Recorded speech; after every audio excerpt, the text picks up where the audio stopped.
A primeira palavra é de apreço e de humildade e de gratidão ao Sr. Professor Martim Vicente Rodrigues e ao Centro de Investigação Professor Dr. Joaquim Veríssimo Serrão. Existe uma razão especial para não só participar nesta Assembleia de Investigadores, mas como de agradecimento e gratidão pelo Centro ir editar em livro One Humanity, Geopolitics and the New World Order. É na língua de Shakespeare, é na língua inglesa, mas hoje a apresentação é na língua de Camões e na língua portuguesa. Mas as palavras são de apreço e o professor acabou de explicar e acabaram por ver este tipo de ambiente onde se dá public lectures. É um ambiente muito inglês, é um ambiente muito que vem dos clássicos, vem da Grécia e da Roma antigas, onde se fazia a discussão dos temas para se recolher feedback, opiniões, para se recolher a crítica e, com base nessa crítica, fazer evoluir o conhecimento. E não é por acaso que estamos a falar na 237 assembleias desta natureza. Eu vim há pouco tempo de Oxford e em Oxford descobri uma coisa maravilhosa, que num pub, que é o chamado Eagle and Eye, os inventores do Lord of the Rings e da Escada de Nárnia, era ali que eles discutiam entre eles as obras que estavam a fazer. E era dali que surgiam os novos avanços para a obra que iam criando. Isto deu origem àquilo que são as obras-primas da literatura mundial e que foram criadas daquela forma. Depois, em Londres, no dia seguinte, no dia 5 de março, em Gresham College, assisti à mesma coisa.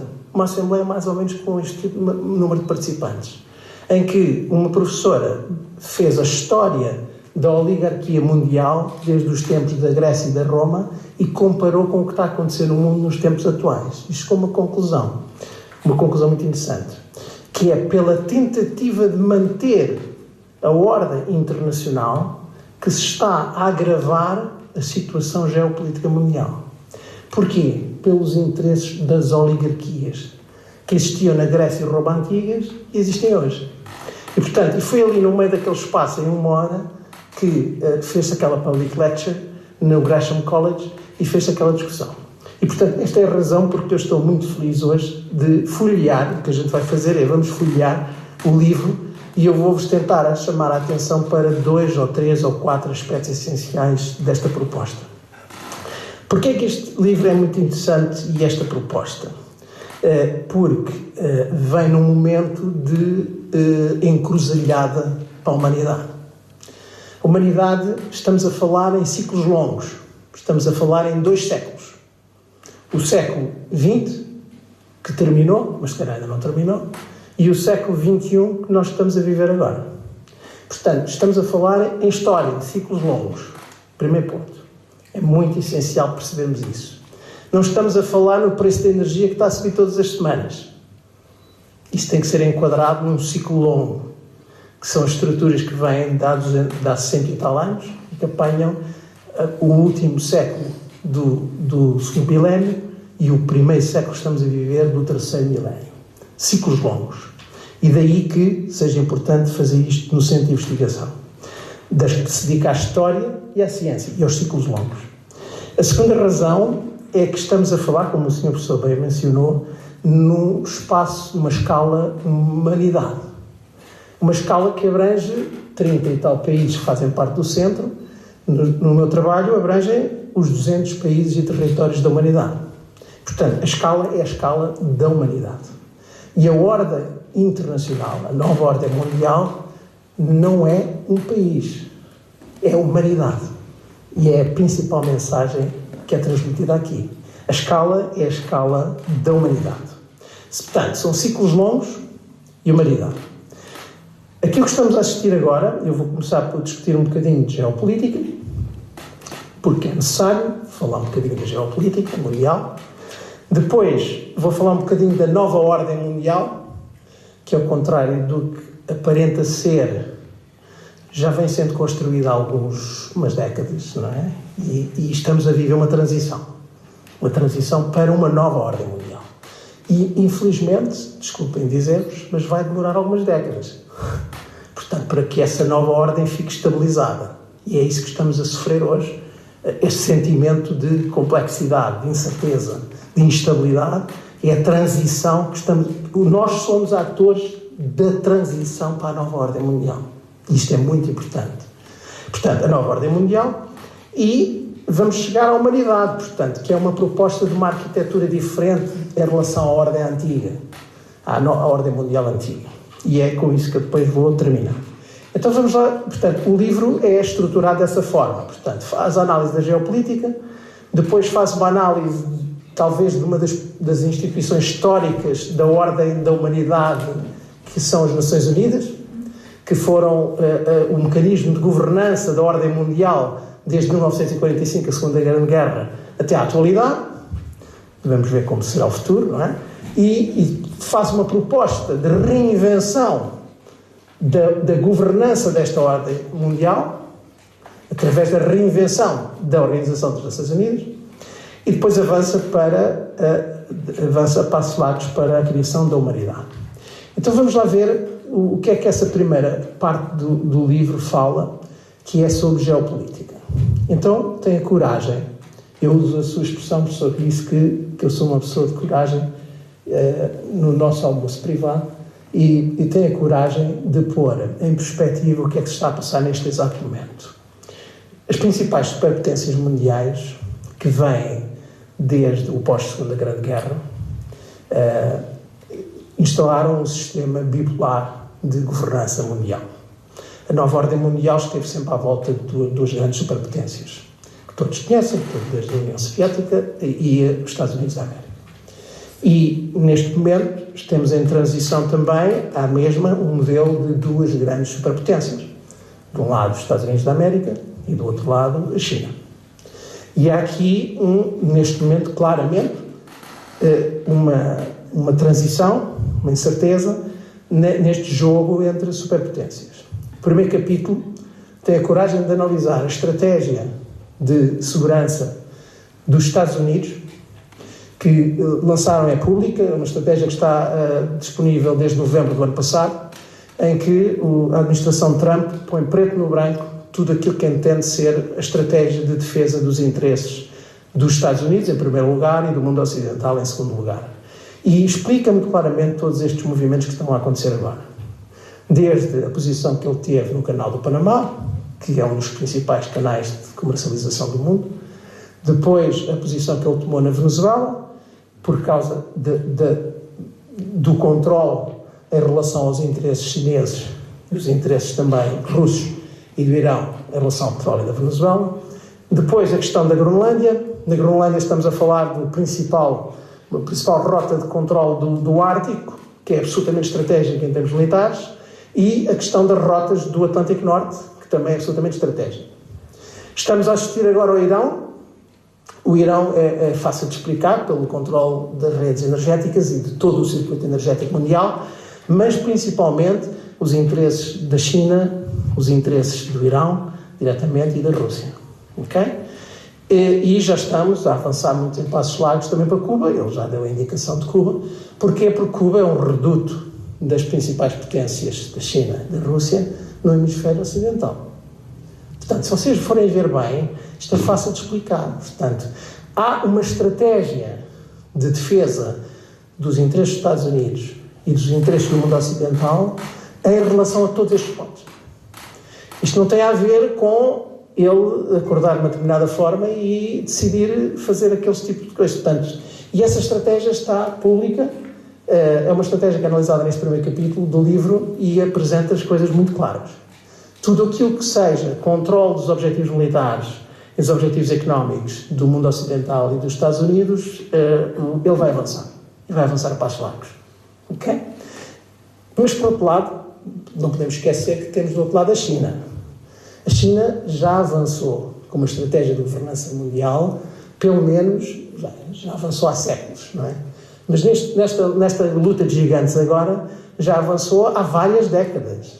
A China tem a nova Rota da Seda instalada, que controla 23 portos marítimos de toda a África, do Ocidente e do Oriente. Controla as rotas comerciais, como eu acabei de falar, no Panamá, controlavam o Estreito de Hormuz, aqui, conjunto com o Irão, e no Ártico. Não é? Portanto, a China não é um gigante que não está adormecido, portanto, também tem feito galopar a sua estratégia de governança mundial, e a China é mais hábil, porque a China tem utilizado os mecanismos internacionais para conseguir palmilhar todo este controle. Mas o próximo passo vem já a seguir, não é? Portanto, no controle do mar do sul da China, Taiwan, porque estão ali os principais circuitos comerciais de todo o mundo digital. Ok? E o Pacífico, que já começou a controlar através de estruturas de financiamento para as ilhas do Pacífico, em conjunto, obliterando completamente a Austrália e os outros países que estão ali do Ocidente. Ok? Isto para dizer que não é preciso sermos bastante conscientes de que isto não é o unipolar, não é os Estados Unidos que estão a exercer determinada força. A China também tem o seu espaço. Bem, não vou... Este primeiro capítulo aborda de uma forma detalhada estas estratégias. O que é que está aqui a faltar? Está a faltar exatamente a minha proposta, que é humanidade.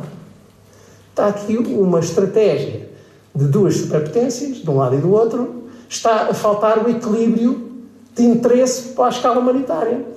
Completamente. E é aí que está a proposta de fazer isto. Como é que o segundo capítulo vai abordar? Portanto, tudo isto é analisado neste primeiro capítulo, que está aqui já bastante detalhado.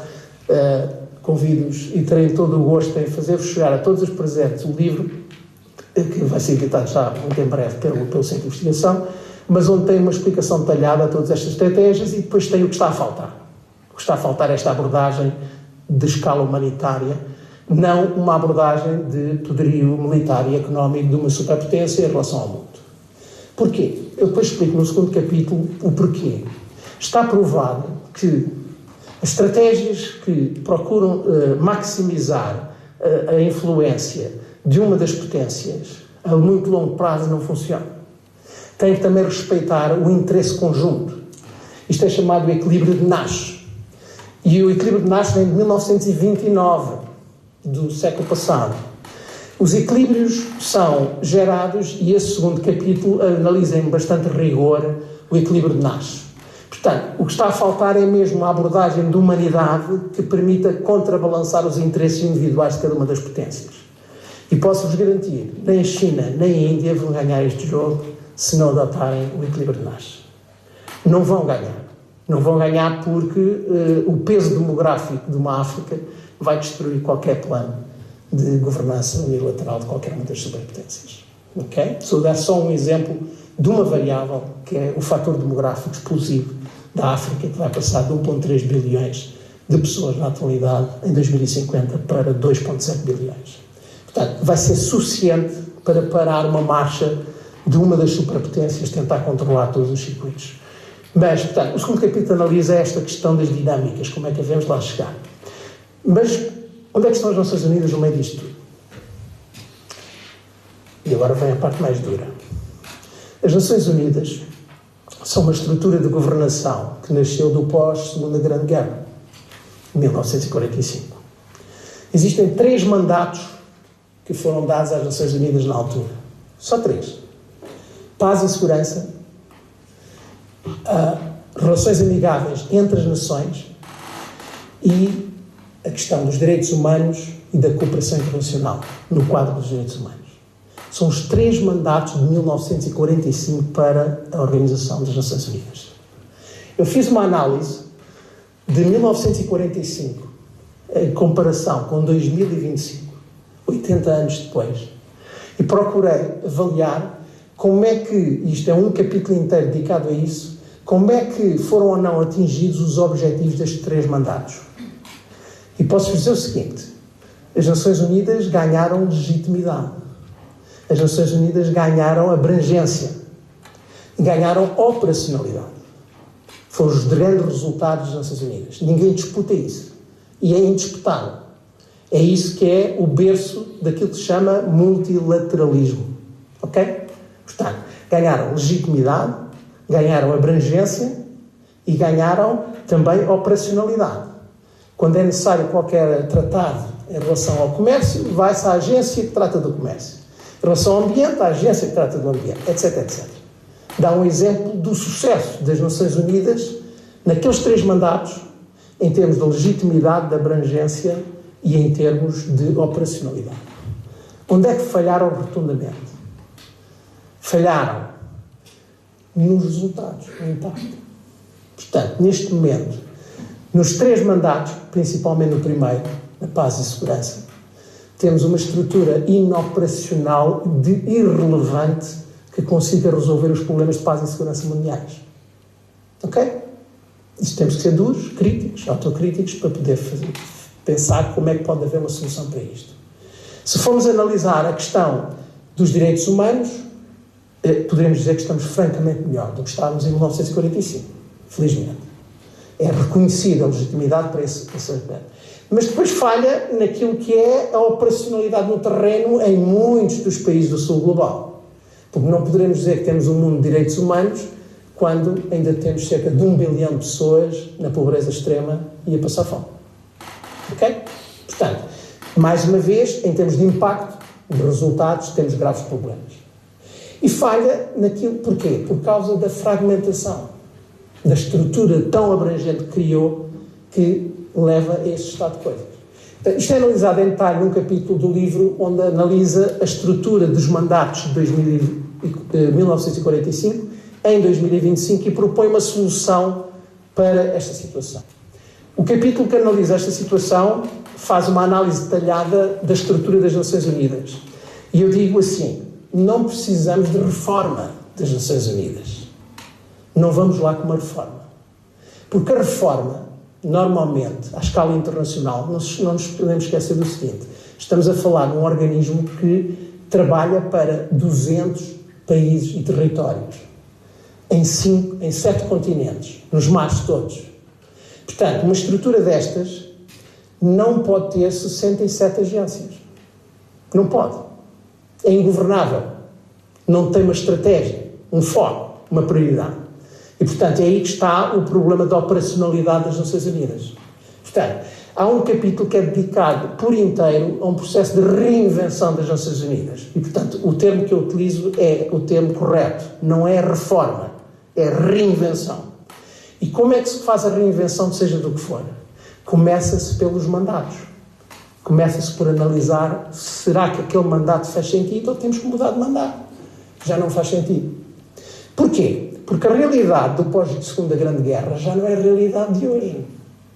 Eu vou-vos dizer porquê. Eu devia ter começado assim, vou dizer no final. Este meu livro é dedicado aos meus filhos, representando a geração deste século. A geração que vai ter poder e esperança neste século. São os meus filhos. Porquê? Porque nasceram já neste século. Ok? Os meus filhos e os vossos filhos. Provavelmente. Portanto, e é dedicado a eles por causa disso. Porque eles vão ser a geração do poder e da esperança deste século, até 2100. Ok? E este é o tempo que estamos a falar, de efetuar esta reforma. Ok? Esta transição para a nova ordem. As Nações Unidas vão ter que validar de novo os mandatos. Aqueles 3 não servem. Eu faço uma proposta de validação de mandatos e vou dar exemplos concretos em cada um daqueles mandatos. Na paz e segurança, como estamos a ver, não podemos olhar para a questão estrita da paz e segurança militar. Temos que olhar para a questão alargada da segurança humana. Um país que é pobre, só muito mais tarde, depois de resolver o problema da subsistência, é que vai ligar a questões como ataque à corrupção, transparência, o ambiente, etc. Portanto, as prioridades são outras. E quando estamos a falar em 100 países que são pobres, não podemos ter um mandato de paz e segurança que não olha para um conceito que é a segurança humana, por as pessoas no centro da segurança. Okay? Então, conflitos, pobreza, educação, surgem como variáveis do mesmo pacote de segurança humana. E é esse conceito que tem que passar a ser um novo mandato das Nações Unidas. Segurança humana, não paz e segurança. Porque na paz e segurança, as Nações Unidas atuais são irrelevantes, não conseguem controlar. porque todas as outras variáveis estão a jogar naquele mesmo xadrez. Portanto, a proposta que eu faço ali é substituir o mandato de paz e segurança por um mandato de segurança humana. Ok? E assim vou nos outros mandatos.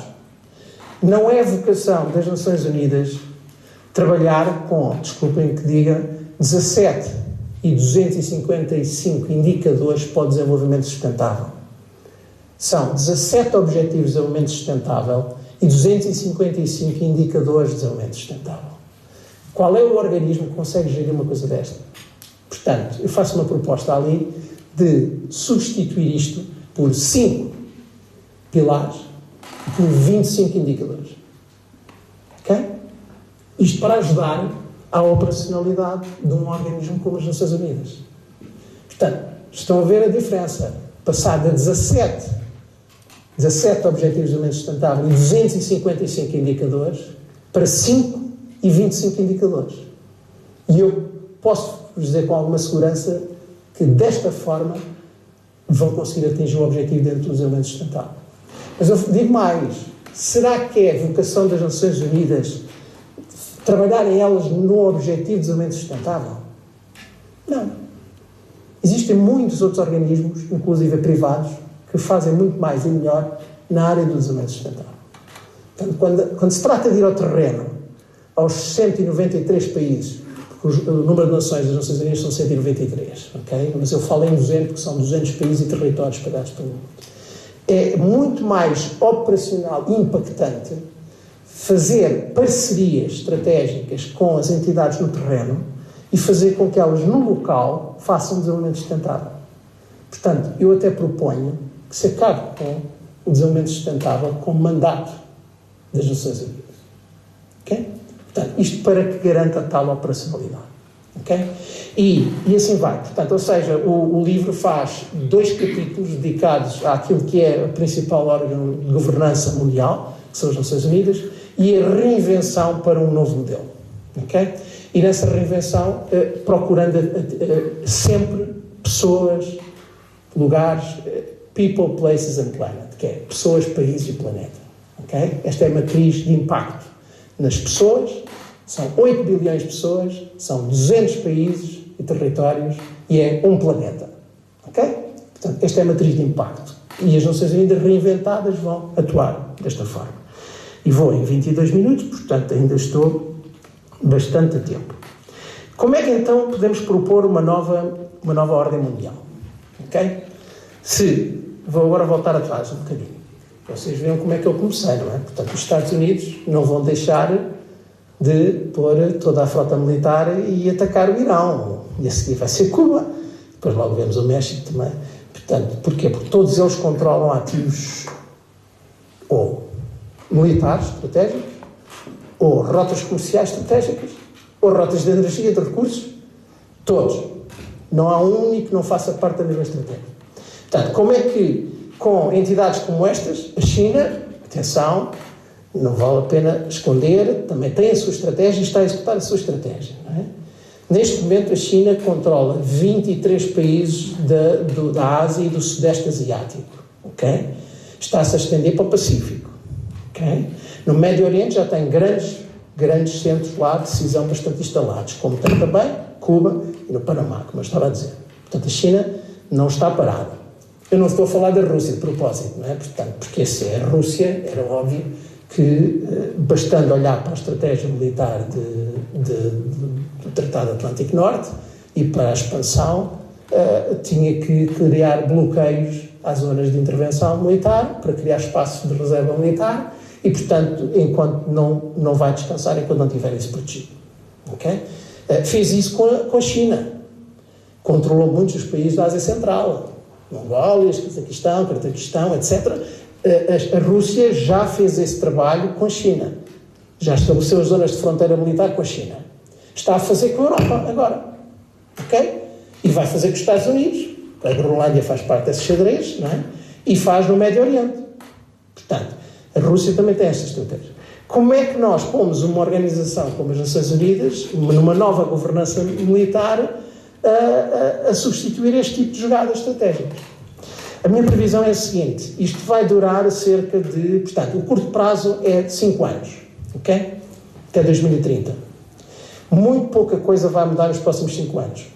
Portanto, estas placas tectónicas vão continuar a mexer. A nossa estratégia de geopolítica tem que ser entre 2030 e 2050. Trabalhamos agora para estabelecer o horizonte 2030-2050, ok? E, portanto, é nesse horizonte que deve ser montada esta nova ordem mundial, esta adaptação. Porque não temos condições de controlar aquilo que vai acontecer nos próximos 5 anos. Já resultou da estratégia que foi montada por estas superpotências nos últimos anos, nas últimas décadas, ok? Portanto, a melhor estratégia é curtíssimo prazo, 2000, subsistência e sobrevivência com estratégia curto prazo, 5 anos, até 2030. 2030, 2050, a ativação de novas estratégias de governança com organismos internacionais a reinventarem-se e a pôr-se no terreno de forma completamente diferente, para que as próximas gerações, volto aos meus filhos e aos vossos filhos, possam, entre 2050 e 2100, beneficiar de uma arquitetura de nova ordem mundial de uma humanidade. Ok? Estamos a falar de ciclos longos, eu avisei que íamos falar em ciclos longos e não de ciclos curtos. Não podemos esquecer do seguinte, aquilo que está a acontecer agora resulta de 80 anos de ação estratégica das nações. Ok? E já só estou a tomar o pós-Segunda Grande Guerra. O professor Dr. Romano está a olhar para mim e dizer assim, bem, Alexandre, podias ir até à Primeira Grande Guerra, e a Segunda Grande Guerra depois veio como resultado, e é verdade, não é? Portanto, mas estamos a falar de ciclos muito longos, ok? Portanto, aquilo que estamos a propor aqui, geopolítica, numa nova ordem mundial, estamos a falar em ciclos longos. Não acreditem em soluções de curto prazo, porque não vão resultar. O problema não está no Sr. Trump. O problema está na estratégia que está nas superpotências militares, que estão na administração Trump, na administração Xi Jinping e na administração Putin. Ok? Portanto, está nessa geopolítica. Como é que então proponho uma nova humanidade? Substituir a questão da paz e segurança pela segurança humana. Isto é uma mudança estratégica brutal, que vai permitir enquadrar as soluções de conflito de uma boa parte da África subsaariana, por exemplo, do Sudeste Asiático. Só não vai resolver, neste momento, os principais conflitos que estão a ser controlados pelas superpotências. Na Ucrânia, em Gaza, no Irão. Só não vai resolver esses. Mas todos os outros, que são partes de conflitos de base regional e continental, dizemos assim, podem ser resolvidos se adotar a mudança de paz e segurança para segurança humana. Ok? Não se esqueçam, segurança humana inclui educação, conflitos, pobreza, tudo isso fazem parte de um componente de segurança da humanidade, segurança humana. Ok? Portanto, pôr na prática, como é que se põe isto na prática? As Nações Unidas, não sei se têm noção, gastam 3 bilhões de dólares numa estrutura de missão no Sudão do Sul. Os números não estão enganados, são 3 bilhões de dólares numa estrutura de missão do Sudão do Sul. Gastam em mais 16 estruturas de missão espalhadas pelo mundo, do Iémen, Mianmar, etc, etc. Não tanto. Eu peguei no Sudão do Sul por ser um caso extremo, não é? Mas estou a dar um exemplo de que se a mudança de mandato passar de paz e segurança para segurança humana, podemos em muito mudar todo este figurino. A intervenção passa a ser completamente diferente. Porquê? Porque os dinheiros que eram esgotados na paz e segurança vão ser para segurança humana, que cobrem educação, pobreza, conflitos, corrupção, transparência, etc, etc. Portanto, é uma análise mais sistémica daquilo. Ok? Muito bem. Poupámos milhões em não pôr as Nações Unidas a liderar o desenvolvimento sustentável. Já estamos todos de acordo, correto? Portanto, foi isso que eu propus. Portanto, não. Isso é em parceria com as entidades nacionais e locais e regionais que fazem desenvolvimento sustentável. Ninguém vai dizer, o Sr. Vereador está aqui para dizer, à Câmara Municipal de Santarém como é que cria condições de urbanismo melhores do que a própria Câmara de Santarém. E a Câmara sente isso. Muitas vezes diz assim, são as freguesias que devem fazer aquilo, porque são elas que têm capacidade de ação no território e que sabem as vontades das populações locais. Portanto, à escala internacional é a mesma coisa. Porque é que as Nações Unidas vão ser responsáveis por 17 Objetivos de Desenvolvimento Sustentável e 255 indicadores? Ok, eu propus que já não são estes, são 5 mais 25. Além disso, estou a propor que já não é responsabilidade das Nações Unidas fazer aquilo. Atenção que eu trabalhei 10 anos em desenvolvimento sustentável na área do ambiente. E, portanto, o que eu estou a propor é que aquilo vai ser tudo shrink, portanto, tudo amalgamado, e vai-se externalizar para parcerias no terreno que têm mais impacto. Só com esta medida eu poupo os problemas financeiros das Nações Unidas. Resolvo-os, de uma vez. Porque os dinheiros que são gastos em desenvolvimento sustentável são os largos milhões a mais. Portanto, e estou a dar uma proposta de como é que fazemos no segundo mandato. O segundo mandato é o relacionamento amigável e a cooperação internacional. A cooperação internacional entre as nações, neste momento, tem quase toda sido orientada para o desenvolvimento sustentável. Ok? Os direitos humanos é uma área muito difícil para mim, porque é assim, eu só vou conseguir resolver os direitos humanos quando resolver estas primeiras duas componentes. Está muito relacionado. Não é? Portanto, se não tiver condições de desenvolvimento humano e se não tiver condições de segurança humana, muito dificilmente eu vou conseguir garantir o respeito dos direitos humanos. Ok? Portanto, é mandato das Nações Unidas, deve continuar a ser mandato das Nações Unidas, sem dúvida, mas em termos financeiros vai ter muito pouco peso. Portanto, e é assim que se vai garantir esse processo de evolução. Portanto, eu na parte do livro, num dos capítulos do livro, e agora vou avançar aqui um bocadinho, analiso em rigor estas propostas de uma humanidade. E vou avançar aqui um bocadinho para dar o exemplo como é que isto pode ser feito na prática. Vou avançar rápido. Como veem, isto está tudo em inglês. Eu disse que estava na língua de Shakespeare por uma questão de audiência, porque assim, porque as pessoas que vão poder intervir nisto serão os líderes, os decisores, vão ter que ler em inglês para poder fazer avançar estas reformas.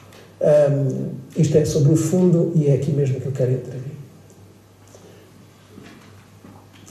A maior parte dos problemas da humanidade, daqueles problemas de segurança humana, desenvolvimento sustentável numa nova luz e de direitos humanos, devem estar a perceber. Aquele mapa não está muito visível, portanto está ali mesmo no fundo, mas divide mais ou menos o sul do norte, não é? Que é o chamado sul global e do norte. Onde é que está a maior parte dos problemas da humanidade? No sul. Toda a gente percebe isso, não é? A maior parte da pobreza, 90%, 95% da pobreza é no sul global. Diria mais, 70% da pobreza mundial é na África subsaariana. Na África, abaixo do Saara. Ok? Portanto, uma proposta de uma humanidade é prioritizar.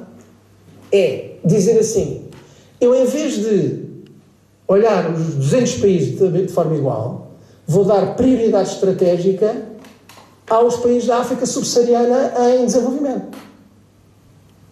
Atenção que isto é politicamente muito complicado a defender, mas é o que eu estou a propor numa humanidade. Se eu sei que a maior parte da humanidade que sofre está localizada na África subsaariana, porque é que eu não ataco esse problema? Dessa forma. Ok? Isto vai contra os anais todos da discussão nas Nações Unidas criadas em 1945. Porquê? Porque as Nações Unidas querem acordos à escala dos 193 países. Fazer prioridade estratégica para o sul global é uma proposta revolucionária, mas é a proposta correta. Ok? Então o que eu proponho é, agarra-se no sul global, que abarca principalmente os países da África subsaariana, do Sudeste Asiático, da América Latina e das Caraíbas, e isola-se as ilhas em desenvolvimento, que são cerca de 62 ilhas pequenas em desenvolvimento espalhadas pelo mundo. Cerca de 15 delas vão desaparecer com a subida do nível das águas. Agarra-se nestes países e são considerados prioridade estratégica. E os financiamentos, as seleções dos programas, tudo aquilo passa a se priorizar o sul global. E dessa forma vai-se ter muito mais impacto. Porque vai-se resolver os problemas onde eles acontecem, onde eles são maiores. Agora, Isto é uma revolução, porque nada nos mecanismos das Nações Unidas está montado para fazer assim. Eu vou-vos dizer um segredo. Sabem como é que são considerados os países do Sul global no quadro das legislações, dos tratados internacionais, não sei quantos, em termos de Nações Unidas, de linguagem? Para já, a palavra Sul global não é bem aceita.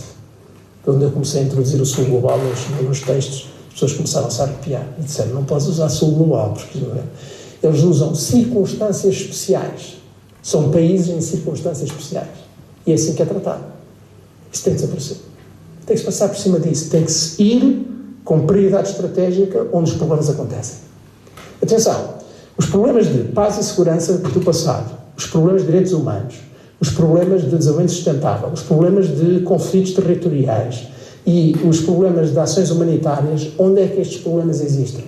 Digam. Isto existem 5 ou 10 vezes mais onde eu estou a dizer. Na África subsaariana, na América Latina e Caraíbas, nas Ilhas em Desenvolvimento e no Sudeste Asiático.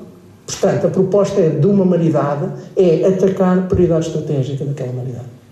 Ok? Há um capítulo que explica isto tudo em detalhe.